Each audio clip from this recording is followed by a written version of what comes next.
Okie dokie. Welcome back, everyone. I've been reading your comments regarding artifacts and getting the mod installed and then having just a bunch of random artifacts happening.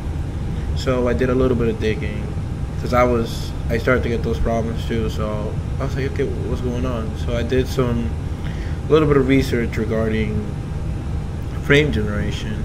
And come to find out, frame generation uses more VRAM, which the graphics card needs more VRAM to create those textures or frames and store them.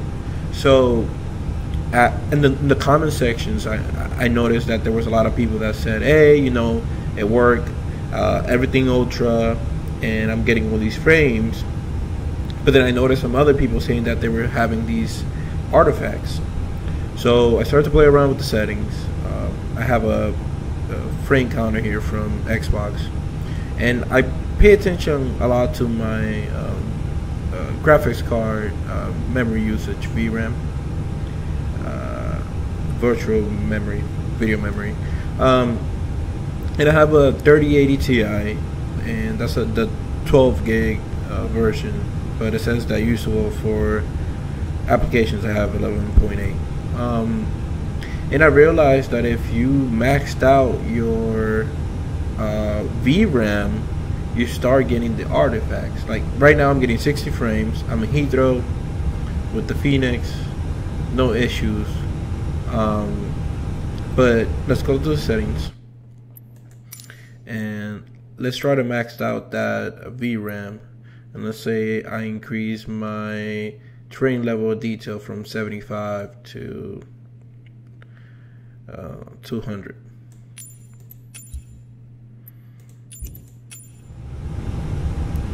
So I'm already getting to 11.2 gigabytes of usage. We're not there yet. I still getting 52 frames, right? But you see what's going on. The more the usage of the VRAM goes up, the less frames I get, and the more starters. See, I'm already getting starters. So let's try this again. So from 200 to 300.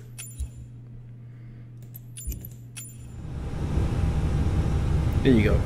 11.3 gigs, 11.5 of RAM usage, VRAM. So see what's going on? There you go.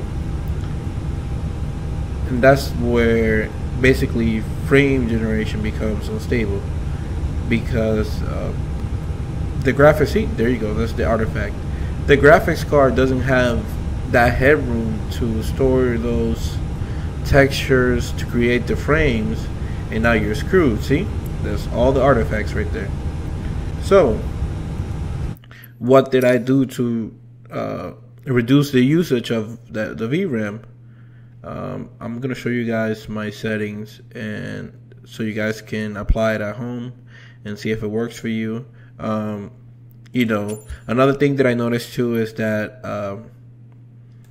when you're in DX12, Microsoft Flight Simulator seems to be using more RAM than in DX11, but we need DX12 to use frame generation.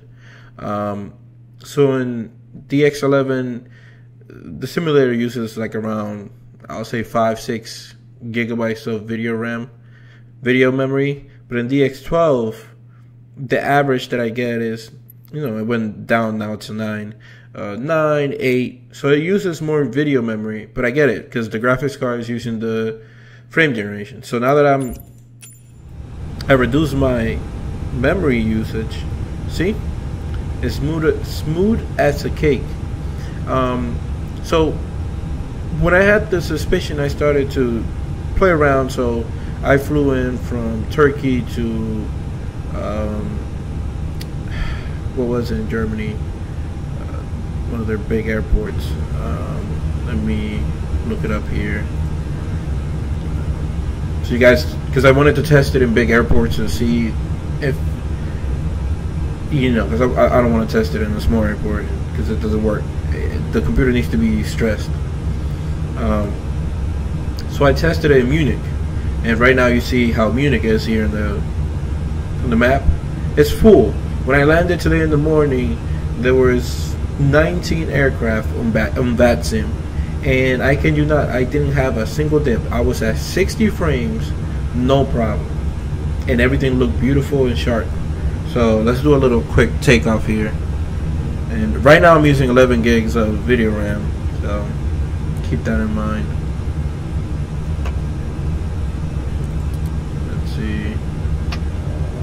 So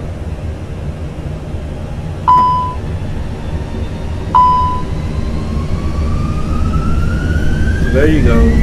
We're rolling, no artifacts, 56 frames, dropped a little bit. When I look to the left, no problem, all the gates, all the details.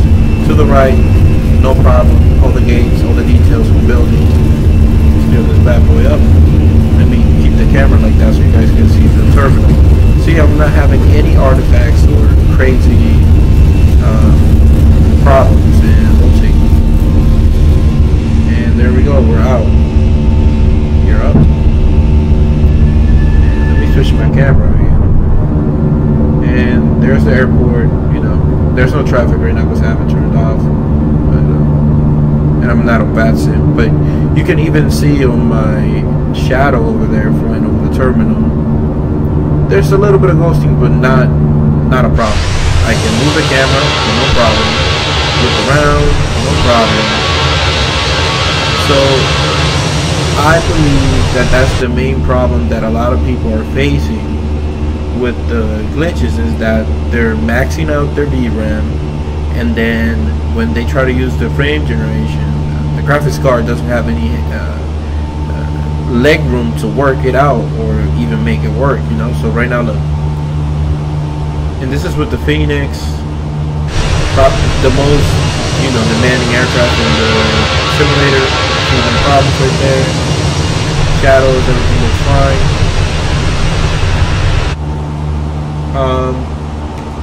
So that's that, and you can see now that the VRAM usage went down to 10.4. So you know the system will have a problem to create those frames. And I saw a couple comments where people were saying, "Oh, you're not getting the frames; you're just doubling your frame counter."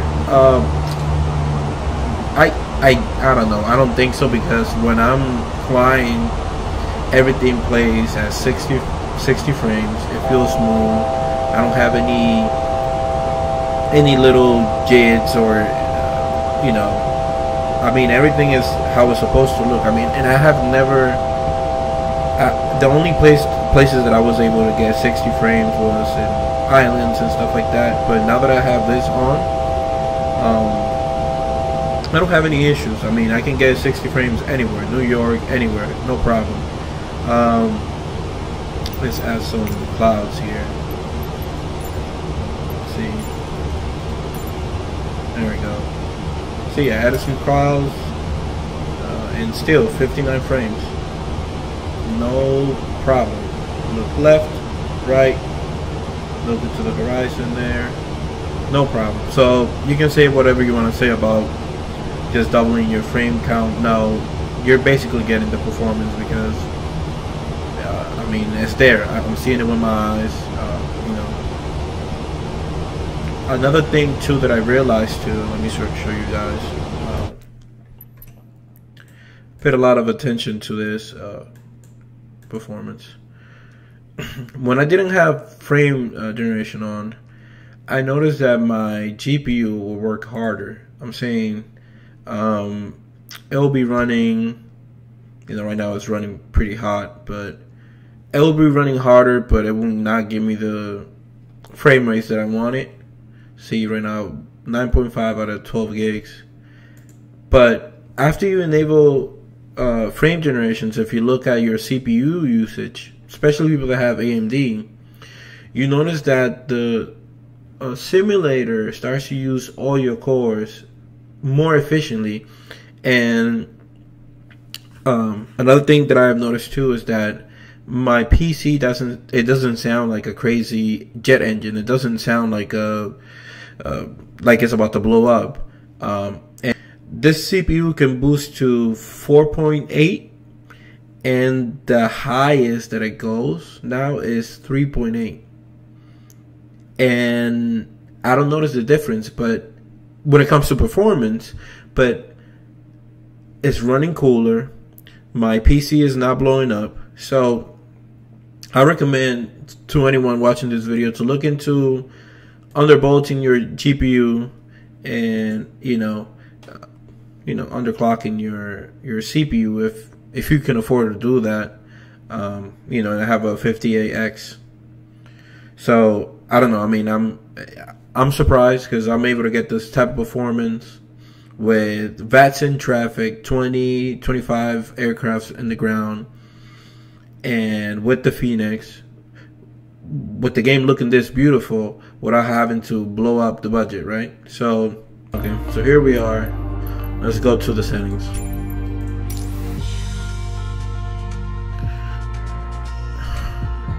Okay, so I play at 1440p. My resolution is 1440p. NTA listing TAA. Frame generation on. I use AMD sharpening to 190. RTX 1212. So the terrain level of detail, I leave it at 70. I think to me that's the sweet spot where I'm able to get a nice field of view when I'm looking far away, and still like play a 60 frame, simulation. Off-screen pre-caching, ultra. Terrain vector data, ultra. Building, ultra. Trees, medium. I really don't care for trees that much because, I don't know. I don't pay too much attention to the trees. Grass and bushes, I leave it on medium too because the draw distance of the grass is pretty ridiculous. Like if you walk away from it, it will disappear, so I don't even bother. I leave it there on medium just to have it. Object level of detail, I have it at 100. You can put it to 200. I have it at 100. I don't see that much of a difference, Clouds, I mean, this one is the most important because you're in the sky, so that's an ultra. Texture resolution. Okay, so for people that have lower video memory, use high, don't use ultra. You will be saving a bunch of video memory that we definitely need right now for the frame generation. Anisotropic filter, 16. Texture super sampling. With people with 8 gigs of RAM video memory, if you're feeling like you don't have that space, I'm looking at leaving at least 2 to 1.5 gig of video memory free for the graphics card to make these frames. So I use 4x4. You can use 2x2 or just turn them off, but it's up to you. Textures, synthesis high, water waves medium, shadow maps 1000 to 24, context shadows 512, terrain shadows 512, context shadows low, we don't care for those. Windshield effect high, ambient occlusion high, cube map reflection, so that's ray tracing. If you have 8 gigs of video memory, turn that off. I would recommend 96 because it uses a lot of VRAM. I have it at 256. Ray match reflection, I think it does ray tracing too, so I have mine on medium. Live shafts high, and lens flare on. And that's about it. That's what I have when it comes to graphics settings, and I'm able to pull 60 frames stable at big airports with no problem. So and you see the UI glitch is still there, but I have tried it in all the big airports, and 60 frame is where I'm at. I don't have any other problems. If anyone else has any other questions, make sure to post them in the comments. I'll try to reply to you. But this is the solution that I came up with, and searching around, this is the thing that make the most sense, and it does when you try it and you see it. When you increase the VRAM usage, you see that all the ghosting and artifacts starts to happen. So try to reduce that a little bit to the point where you still have great visuals and you're still getting smooth butter 60 frames. You can't ask for nothing more than that. So I hope you guys have a good one. Take care.